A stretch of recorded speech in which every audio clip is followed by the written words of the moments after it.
એનિમિયાના લક્ષણો. શીખવાની ક્ષમતા નબળી પડી જાય છે, ગ્રહણ શક્તિ ઓછી થઈ જાય છે, બરાબર ધ્યાન લાગતું નથી. પરિણામો: કાર્યક્ષમતામાં ઘટાડો, રોજિંદા ઘરકામમાં થાક લાગવો, શારીરિક નબળાઈ, ગર્ભાવસ્થા દરમિયાન માતાનું મૃત્યુ, અભ્યાસ ઉપર અસર, માનસિક વિકાસને અસર. નિવારણ અને સવાર: ખોરાકમાં લીલા પાંદડા વાળા શાકભાજી જે આયર્નથી સમૃદ્ધ હોય તે ખાવા જોઈએ.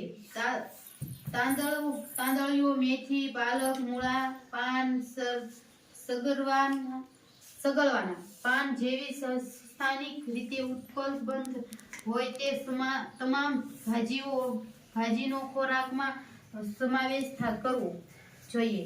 માસિક વ્યવસ્થાઓ માછલી, રીવર અને માંસની પણ પૂરતું આયર્ન મેળવી શકે છે. એવા ફળો જેમ કે વિટામિન સી ભરપૂર હોય જેવા કે સફરજન, જામફળ, આંબળા, નારંગી, લીંબુ વગેરે ખોરાકમાં નિયમિત લેવા જોઈએ. બસ.